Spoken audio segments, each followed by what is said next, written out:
primitive misunderstandings of, say, medical science or psychology. We know that, for example, some people being possessed of an evil spirit because they had epilepsy, or that they were at one time thought to have had an evil spirit because they were bipolar, or that they were suffering from some biochemical imbalance in the brain.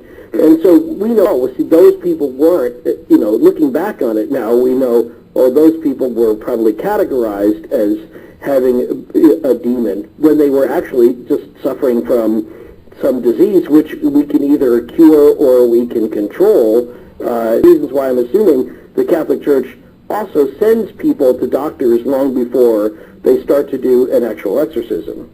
Yes, that's right. I mean, and interestingly, if you look at Native societies and how they approach exorcism and casting out evil spirits, and you look at its practice in certain denominations, even Christian denominations, there's a lot of similarities. I mean, basically, you're looking at exorcism in Native societies. They don't have access to psychotherapy, and these rituals can, stand in such a way for casting out evil spirits through a ritual.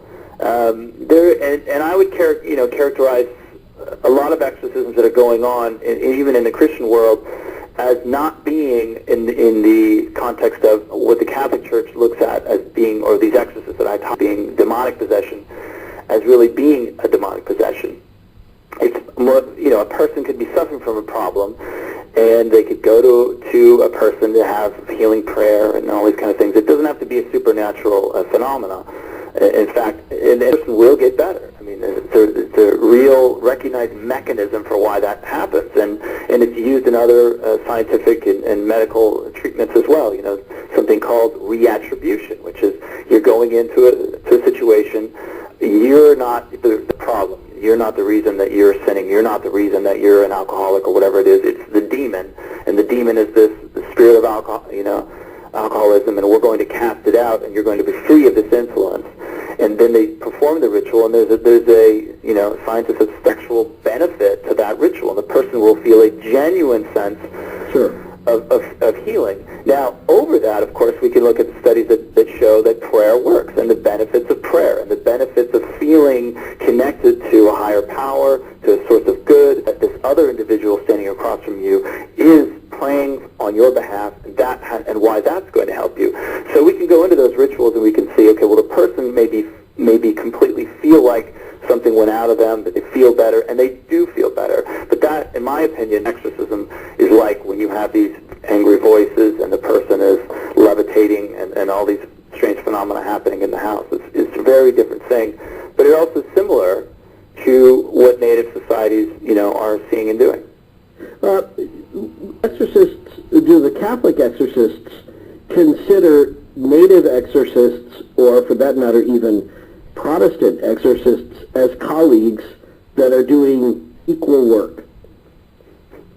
Well, I can't say. I think the Catholic exorcists, of course, the ritual of exorcism is performed in the name of Jesus Christ. So any ritual performed in the name of Jesus Christ, I think they would be okay with. But it's the Catholic act particular to that. So I think in the past there was this, this problem that arose when certain denominations, Christian denominations, even Catholic denominations, some of the charismatic renewal, and they were perceived by the hierarchy of the ritual during their deliverance prayers. And the ritual is only, according to the Catholic tradition, only allowed to be performed by a priest. So that's when the hierarchy of the church stepped in and said, look, we don't mind you blessing people, we don't mind you praying prayers of deliverance, but just don't use the exorcism. And there was, a bit of a tussle over that, but it wasn't say that our way is the only way. But of course, it's using the name of Jesus Christ. So I'm pretty sure a Catholic exorcist would be okay in that sense. If it's using the name of Jesus Christ, then it's not about the exorcist, because that's another important element. The exorcists, they don't pretend to have powers. They don't make it about themselves. They don't say, I'm the special person. It's not what I'm doing. It's what the prayer is doing. It's what Jesus Christ is. In this case, though, I mean, that sort of surprised me. I mean, if it's working and the devil is, if a Protestant person or a non-traditional a non-Orthodox Catholic group, a splintered Rite, but it was working and it was getting the devil out. What's in their interest to be proprietary about that? Well, I mean, this goes back to the history of the church. I mean, many people, of course, take umbrage at this idea, the controls put on people in the Catholic faith and Christianity, etc. But it goes back to the early formation of the church. Exorcism, again, Jesus performed exorcisms in the Bible. He passed this ability to his disciples on through the church. And in the early church, it was very important. In early Christianity, every Christian was said, non-Christians, you can read these in the Bible, they were performing exorcisms in Jesus' name, and they were said to work.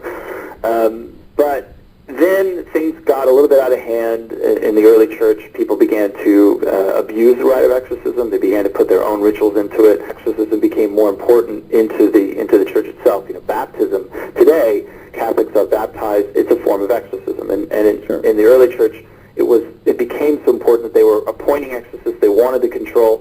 It has more to do with accountability, with the bishops in charge, that we are more efficacious than you. It's an interesting point. I brought it up to the head of the Association of Exorcists over here in Italy, and the idea is this: it's about disobedience and obedience. The praise the ritual, not the ritual. I'm sorry. If somebody prays a prayer of healing in the name of Jesus Christ, according to the church, it's going to be efficacious. It's going to, because the name is something that the demons, they can't stand. But if a Catholic exorcist does it without the state of disobedience, and so the prayer doesn't have as much efficacy, and that's really it. It's perhaps the limits that they put on themselves, but those are the rules of the church. They want to keep the hierarchy in church so that they have that accountability.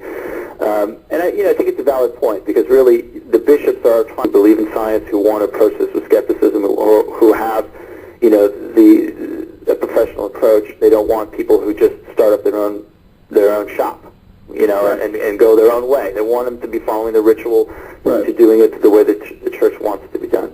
Right, of that church that he started and was on his property, and I've never quite understood.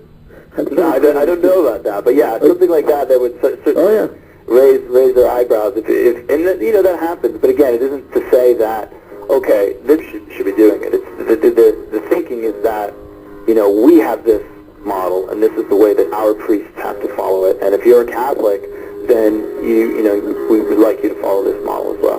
There are a lot of Catholic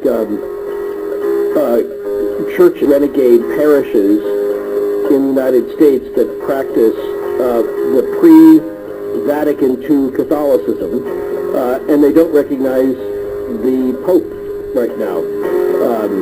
And I thought, boy, that's even pushed understanding of what then makes them Catholic, but there are those that are out there that are doing that. Well, this is that point then. Several other people are hanging on already for their questions for Matt Baglio, The Rite. The making of a modern is based, but this is the nonfiction fact-based book. The movie was taken from the stories of this book, and they provided a narrative to it, fictionalized it, if you will. But so even if you've seen, don't understand it yet until you've read the book, you can link up to Matt through our website or by grabbing a phone, because we'll give you the numbers coming up next. Coast to Coast, this is Ian Punnett. News Talk 97.3 Cairo FM. One day I'll get this terrible pain in my hand.